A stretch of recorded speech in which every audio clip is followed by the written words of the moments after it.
Before we open today's valve and let this episode flow, quick sprinkler shout out. The Fire Sprinkler Inspection, Testing, and Maintenance Certificate Program is coming in hot June 9th through the 11th.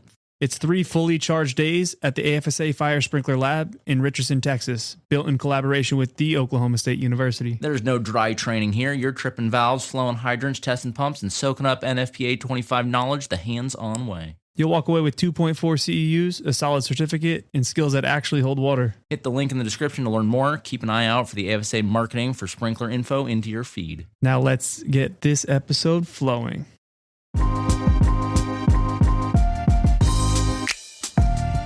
Welcome to the K-Factor podcast, where we turn up the heat on all things fire protection. Brought to you by the American Fire Sprinkler Association, this podcast sparks conversations about the latest technology, trends, and tools shaping the industry. Join the AFSA tech team as we fan the flames of innovation in fire safety. Welcome to another episode of the K-Factor podcast. I'm here with Andy with Potter. Thanks for being on. Awesome. Thanks for having me. Welcome to Potter. So I hope you've had a good time this week. I know you've seen a lot of our training labs and things around the office, and a couple of locations. I know that you got a tour of the plant. Yeah, that was awesome. Yeah, terrific. Great. Yeah. So, I hope there's been lots of interesting stuff that you were able to see while you were here. Maybe get a little bit of history of Potter. And for sure. The one thing I noticed that is interesting, you've got alarm people and sprinkler people in the same building. We do. And it worked. Yeah, absolutely. I mean, so Potter's been in the business, in the fire protection business, I should say, in the life safety business since 1898. That's when the business was started.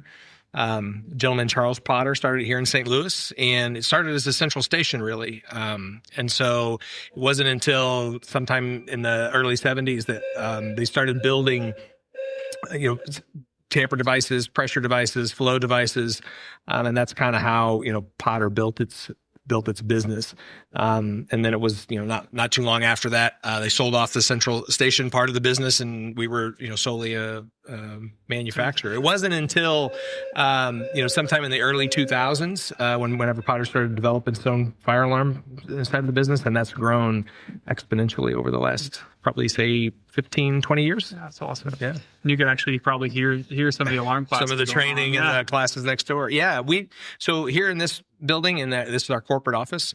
So this houses everybody that pretty much runs the business. So no R&D, none of the software guys for the fire alarm business. But this is all the, day-to-day brains of the operation in this building. But the training labs are also in this building. So the sprinkler lab, which is where we're in today, and then next door to us is the fire alarm training lab. So there's always something going along here. So people from all over the country, North America really, are in here for trainings at least 3 weeks out of the month, I would guess. What's your role here?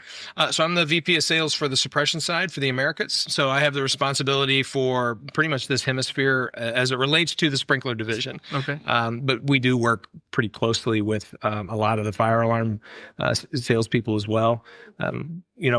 What's interesting about our business is as the fire sprinkler contractors start to become more sophisticated, they, much like us, want to grow their business, and the next logical step for them a lot of times is fire alarm. And so we do tend to work pretty closely with the fire alarm team. What's your secret? Oh gosh, to working close with the fire alarm team? You know what?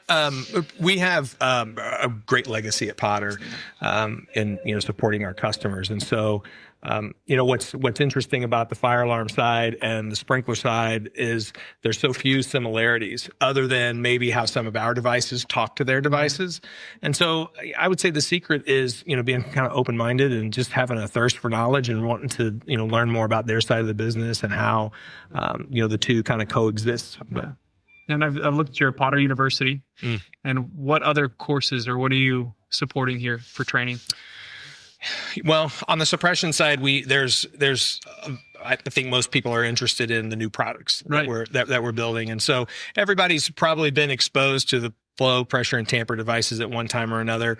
And embarrassingly or not, a lot of that technology doesn't change, entirely too much. But maybe some of the materials change and things like that, but otherwise, it's remained largely unchanged. But as the industry progresses, right, there's all kinds of new opportunities for us to be able to build in value into our products. And so, Whether it's, like the auto test pressure switch, I think looking into the future, that's where most of the advances are going to take place, is in data collection and learning more about the systems and offering people different ways to test their sprinkler systems. Right? We always hear in our industry that if a sprinkler system fails, it's most likely because there was a valve closed somewhere. Right.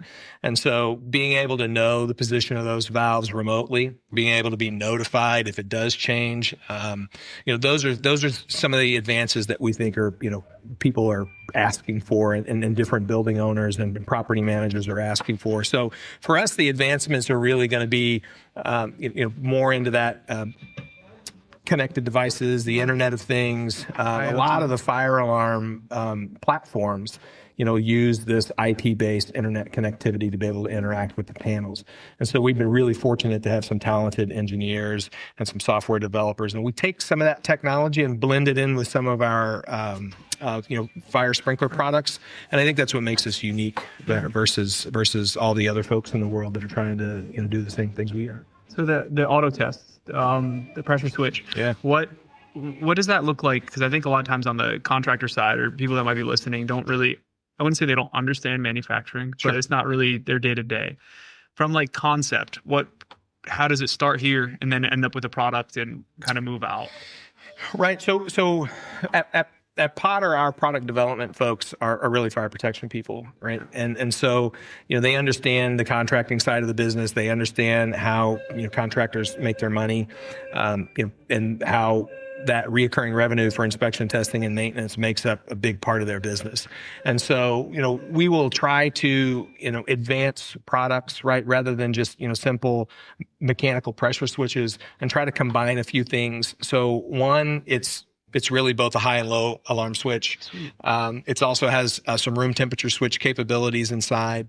It is web enabled, so it can output some of that information. Yeah. But I think what's the biggest benefit to that product is its ability to test those switches, both high and low switch simultaneously, and using just the smallest amount of air to be able to do that. And it's programmable. So it's really quick, really easy to be able to set that test up. And especially with the advents of some of the new valves, some of the lower pressure valves, testing a switch can be delicate, right? If you're not careful, and you could inadvertently trip the system, which is, of course, something that nobody wants to do. Not a good day. Yeah. So, especially on Friday. Exactly, yeah. Right? Friday, 4 o'clock, and that happens. It's a nightmare for not only the building owner, but the contractor, and probably the fitter that's maybe there tech too. services. And maybe tech services. But the idea is, to be able to create a value proposition, to be able to make ITM less expensive, and to make it a little bit quicker, and then also just to maybe protect against some things that might happen that we're not hoping to see. But. And then it gets into manufacturing, and like, what does that look like? You're here in St. Louis. Mm-hmm. I know you've got other facilities, but that's a big step to make sure that this product's getting out when people need them. These products are kind of early in their launch, right? So the adaptation of it tends to be more the mission critical installations right now. So I'll say things like data centers and freezer storage, maybe some high value manufacturing like semiconductor and those sort of things. So for us, manufacturing the device, is pretty simple and straightforward. Obviously, we design all the electronics and the software here, but the building of the circuit boards is not something that we're really good at, right? So, we use vendors that are experts in, circuit board manufacturing. Of course, they're not far from here. I would say they're local, but the rest of it is assembly here in St. Louis. But I think where the magic really happens is all the automated testing. And I think you probably saw some of that this week while you were here, and the computerization of the testing portion of it, right? There is, of course, the mechanical threaded connections that we test for integrity, but the rest of it's really all done by computer. So it's pretty neat to see it come together. And the testing, like I said, it just kind of fits into a test bed, and then the computer takes over and it measures all of its inputs and outputs, and it's operating the way it's supposed to, and it's got the right software revision, and we give it its blessing, and out the door it goes. That's one thing when we were over at the manufacturing site, everyone was so happy. It seemed like everyone, just culturally, it was, and it was impressive on how many steps there were with manual taking a look, making sure quality checks, and the pressure test was something that was eye-opening to me. Yeah, and even something like our flow switches, which we make every day, right? That's something that's our we call it our core business. We call it our bread and butter. But every single one of those switches is tested on a test bank, so it sees water, right? And so we make sure that things aren't leaking. We make sure that time delay works right. Make sure that there's no shorts inside the micro switches. And it's a world-class manufacturing facility. And I think a lot of the reason why people are so happy here at Potter is we've got two types of employees. We've got employees that have been here for 20 years, and we've got the new hires that have been here for a couple of years. Right. And so, as we grow, people don't usually tend to leave. We are a private equity owned company, but everybody in the business has an ownership share of the business. And so even, the guys that are, taking out the trash and mopping the floors, they're excited because, ultimately at some point in the not so distant future, everybody's going to see that happen. Yeah. It's going to positively affect them, one way or another. So, but, I think what makes the difference is we actively go out of our way to help educate the folks that are on the floor about what our products do and how important they are in the world and protecting lives and property. And so I think at the end of the day, people feel pride in knowing that the products that they make are doing important work. They're protecting people, they're protecting lives and property, and we're not just making, widgets and toaster ovens. It's an easy buy-in at that point. Totally, right? I mean, it feels good to know that the things that you do are really important in their impact on people's lives. One thing that is very random, but I noticed someone was applying the stickers to the pressure switches. Yeah. I'll never look at the pressure switch sticker again. I mean, sometimes you're a little rough with those things. All right. And then you start knocking them around a little bit. Right. But there's a little more appreciation. I'll be a little bit more. That's exactly right. So everything in the manufacturing process has a purpose, right? And so, we want people to know that whenever they see a Potter product, they recognize it, and so, the stickers have to be in the same place. Yeah. There has to be, the print has to be with us, within a certain, DPI. And so, everything's really taken care of. It's interesting because, if you look at one of our products, whether it's, a new ITM product, right? Like the AutoTest ITM or any one of the nitrogen pieces of equipment. I think what's interesting is there's nothing that's inside of those things that was decided upon arbitrarily. Right. So whether it's a material or a dimension or where a label is actually, stuck to a device. And that was all, believe me, there was a lot of thought gone into exactly where that label is going to be placed on that device. So nothing is arbitrary. Attention to detail. Attention to detail. That's it. So can you allude more about the AutoTest pressure switch, the high temperature, low temperature thing? I mean, I just feel like a lot of times on the ITM side, it's not thought of unless it's an obvious.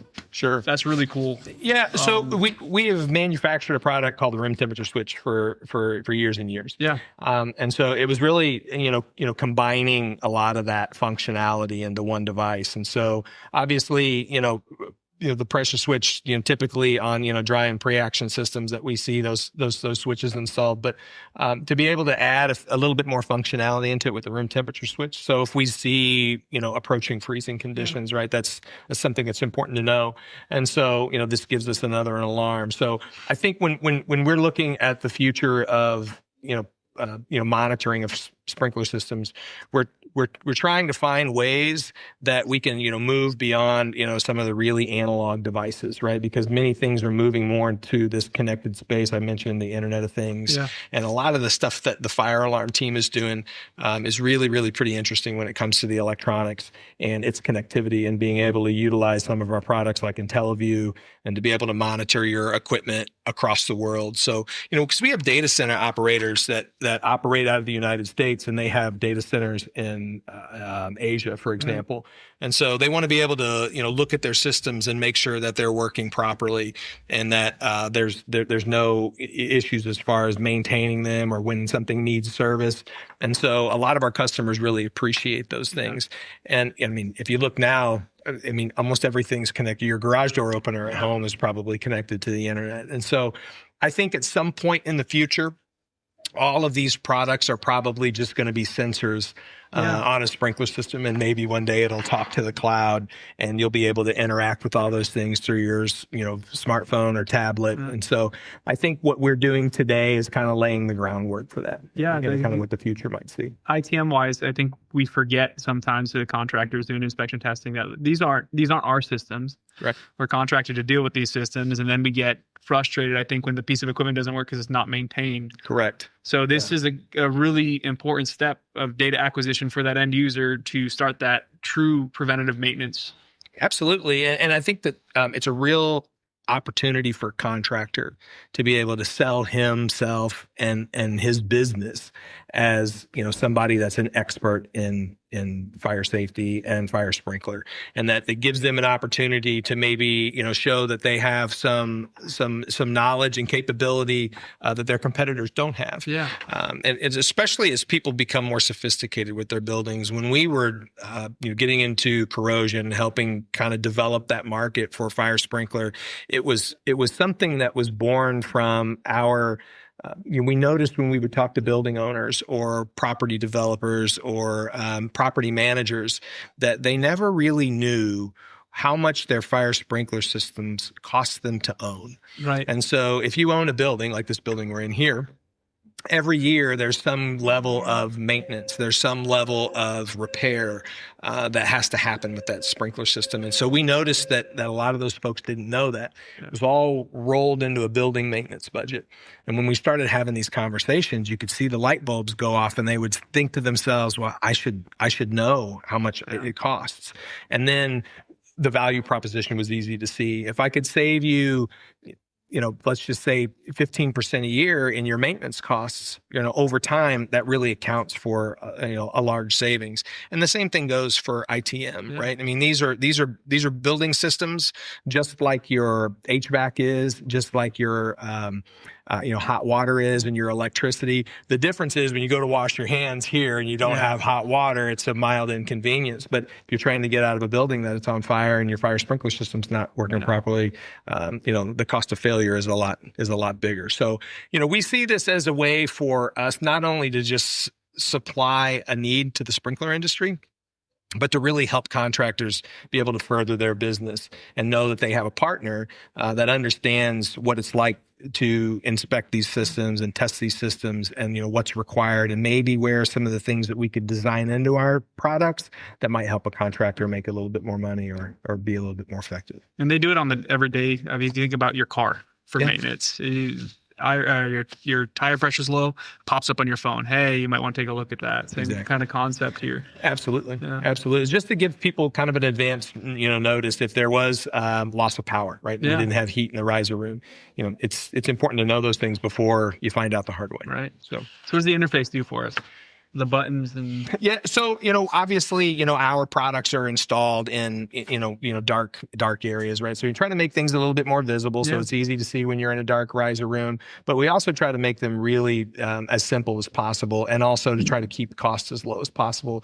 So the display is not a fancy liquid crystal display where we have animations and things on it. Although that stuff is really cool, I don't think anybody really wants to pay for that when it's tucked away in a dark riser room. So as far as interfacing with it, right?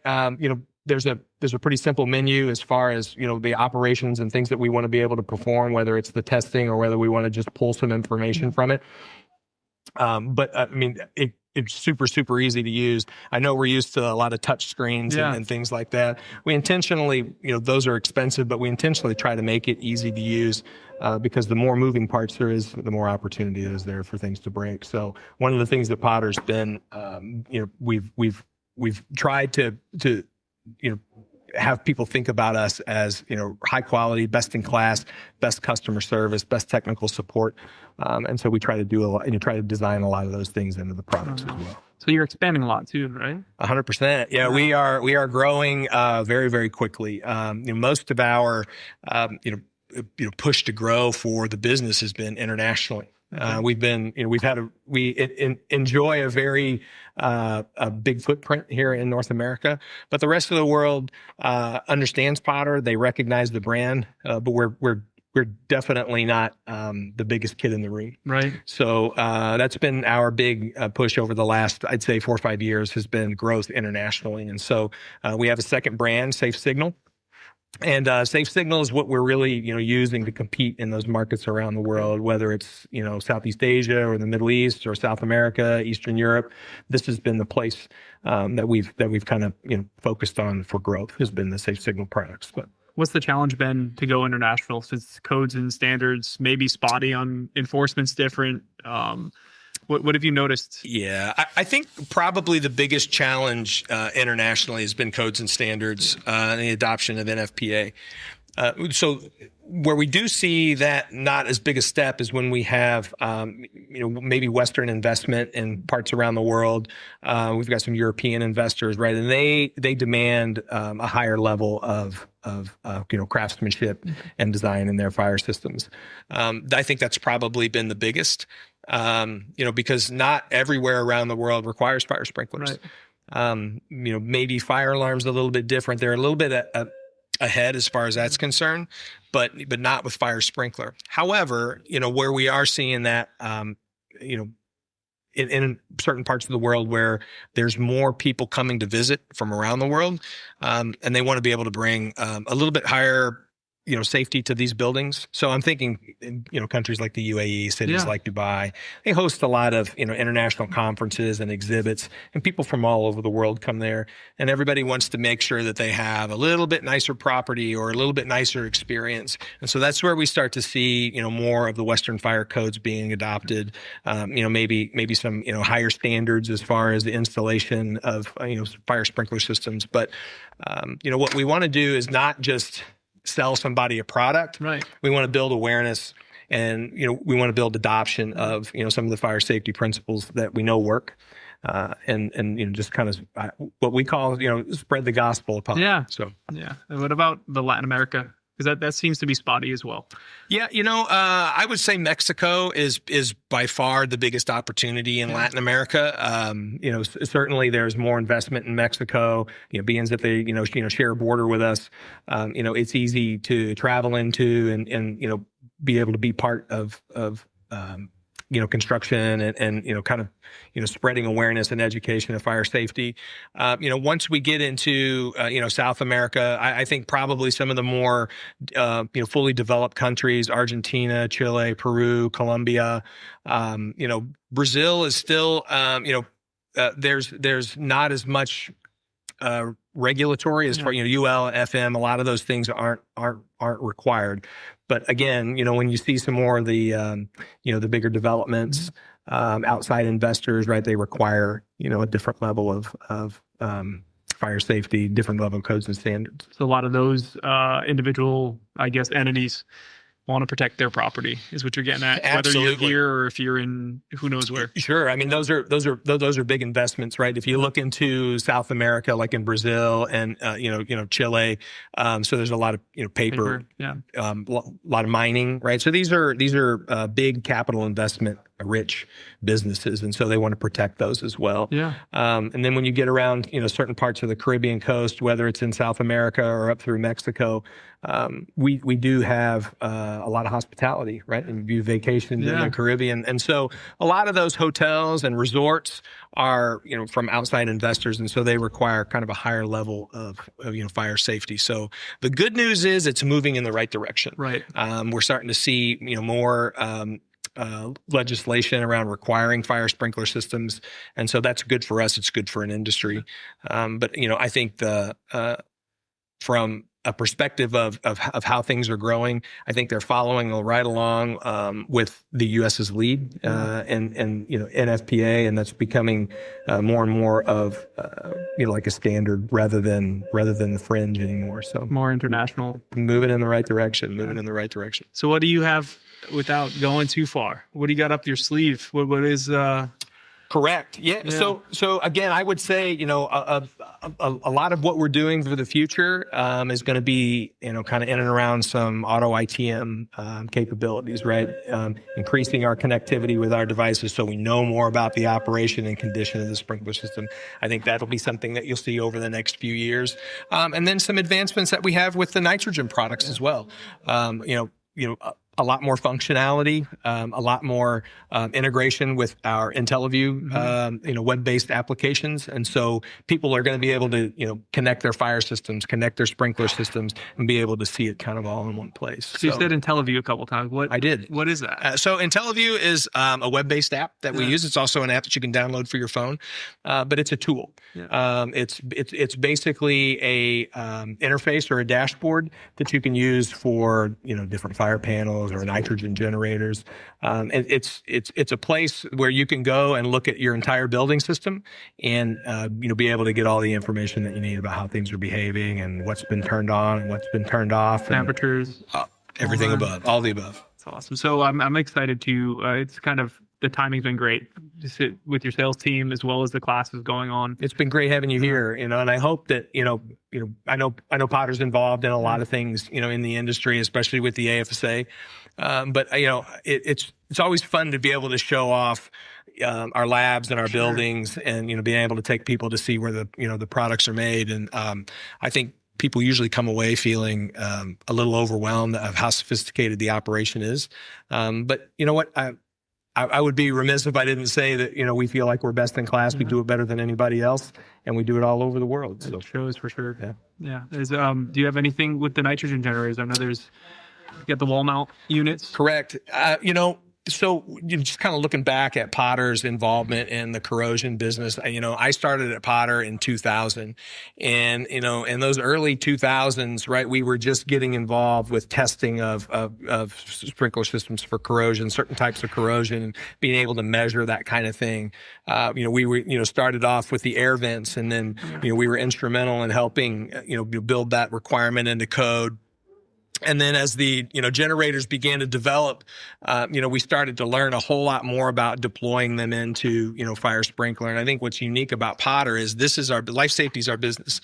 We don't make, thermostats for your house. We don't make, systems for, we don't do HVAC or anything else. So this is where we live and play every day, is in life safety. And so, the development of the generators specifically for, fire protection and understanding the demands of fire sprinkler systems and how that impacts the design of the generators, I think is really kind of what helped us sort of propel that into the future. We've done a lot of things over the years where we've, tried, different things and realized that maybe it wasn't working the way we thought it was, or that it wasn't really, a viable business. And so we would exit that and, move on to something else. So if people have followed Potter and its adaptation of corrosion over the years, they'll certainly see a progression. And then the latest is the intelligent nitrogen systems, of course, and that's, again, web enabled. And so you can, get on IntelliView and connect your systems and be able to control them and send it text messages and ask it, questions about, how long is it running, and how long is it off? Is it turning on and off more frequently? Is it making the purity of nitrogen that it's supposed to? And so, there's a lot of work going on in the background with AI and maybe how, it can, take some of the data that we're feeding it and been able to do some predictive maintenance about your systems. And so there's a lot of neat stuff going on in the background. And so I think as we get further into the future, there'll be a lot more, connectivity, and I think there'll be a lot more, use of, AI and how to kind of parse that data up and been able to provide us some useful information. That's what the nitrogen generators that I noticed teaching the ITM classes frequently is like, technology is great, but you got to maintain it. Yeah. Right. So that, and you see the digital readouts of the percentages, and then of course a lot of your training and learning and ours. It's kind of a cumulative effort to give everyone the information they need to maintain it. Yeah. I think the biggest challenge for us as an industry is getting people to see their fire systems as an integral part of their building. Yeah. I know when the air conditioner's out in the summer, it's super easy to notice, right? And it makes everybody uncomfortable. But I think it's more important to look at these systems as an integral part of your systems or your building's health. And I think with that a little bit, what's the adage? A pound of prevention's worth, or an ounce of prevention's worth a pound of cure.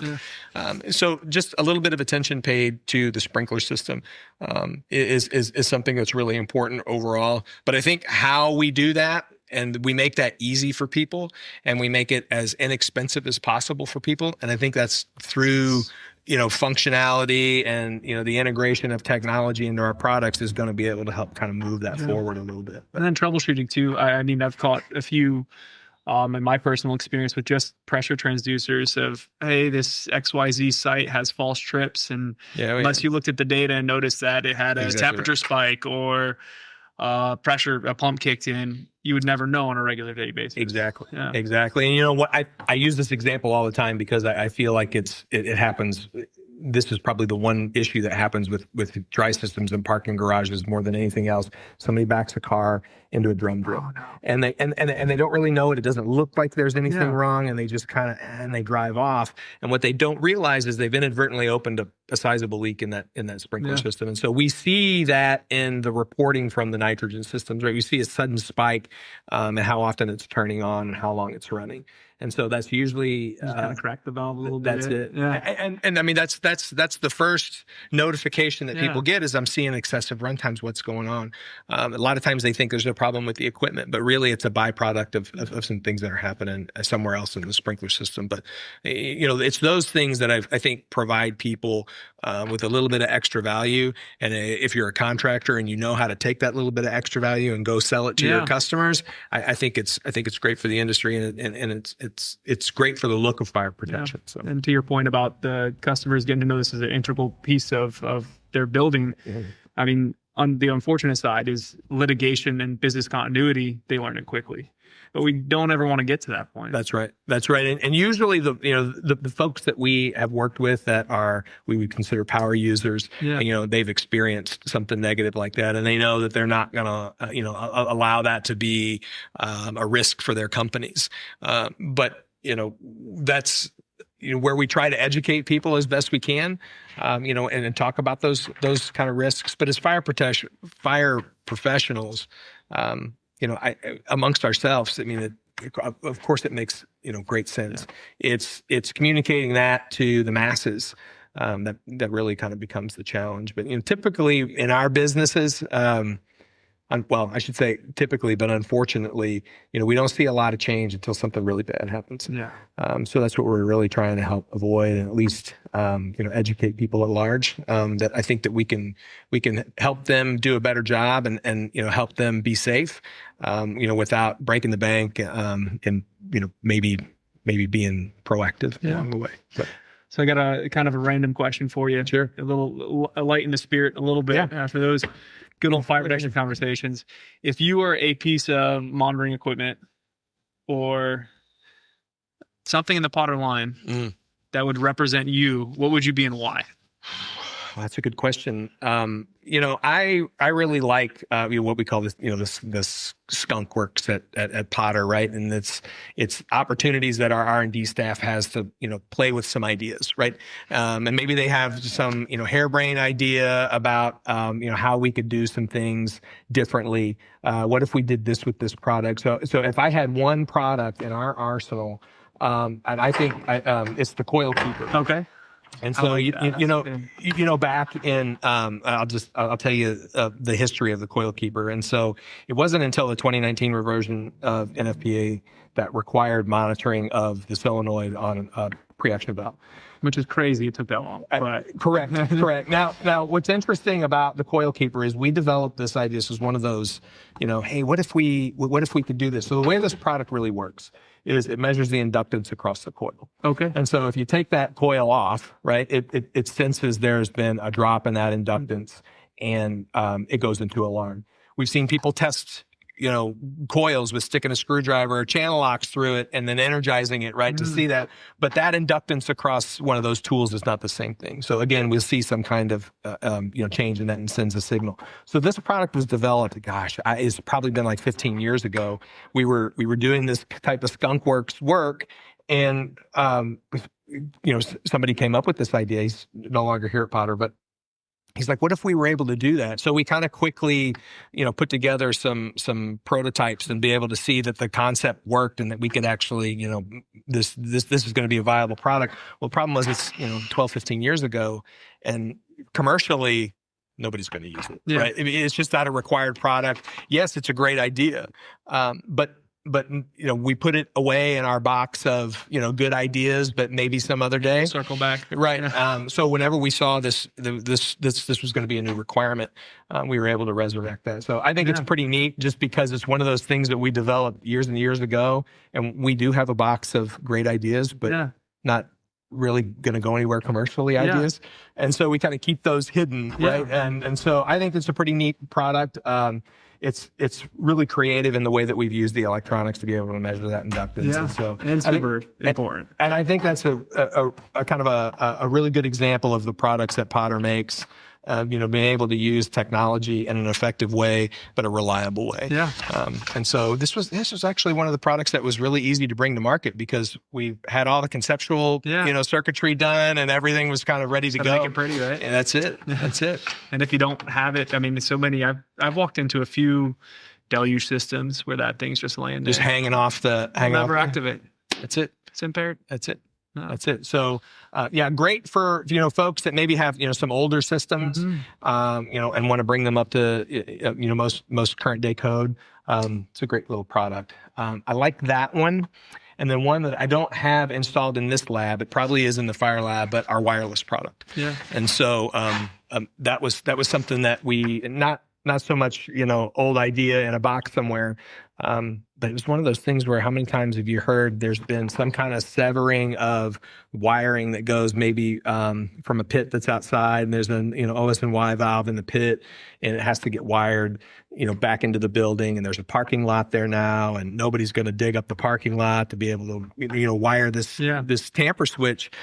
So the wireless switch is really pretty cool. So you can't just blame the alarm guys at Potter. You can't just blame the alarm guys at Potter. Now, what I can say is that not a lot of sprinkler guys put that product in because it's got wires on it. Okay. And so to have to wire up the device, but no, it's a really neat product, just as far as being able to fix a situation that can be really, really expensive and take a whole lot of time. We've got a few products that could just get installed and pretty quickly in a couple of hours have the problem fixed. So awesome. Well, I can't wait to take back to our members and in the future, and where we're growing as well, trying to make sure that we have as many offerings as we can to support the industry. Information from here, it's been great. Terrific. Well, we really enjoyed having you here, and hopefully you've seen some things that you don't have in your lab, and we'd love to be able to send you back with some, because I know you guys have a ton of people come through your training facilities, and we'd love to be able to have them have some of the most up-to-date technologies that we've got. So if you're listening, keep an eye out for those at the lab. And how can they get a hold of you? Yeah, so here in St. Louis, you can always hit the 1-800 number, 1-800-325-3936, pottersignal.com. And I'm sure there's one of our salespeople are out running around, and if not, they're going to see at one of the regional AFSA events, of course, the national event as well. So we will. I think we're pretty easy to find. So. Fair enough. Appreciate it. Thanks a lot, Josh. All right. This has been the Kaempfer Podcast. If you enjoyed the show, don't forget to like, subscribe, and share wherever you tune in to podcasts, or head over to our website for more. Reach out to us anytime at technical@firesprinkler.org. Stay safe and always learn as we keep the fire protection conversation going.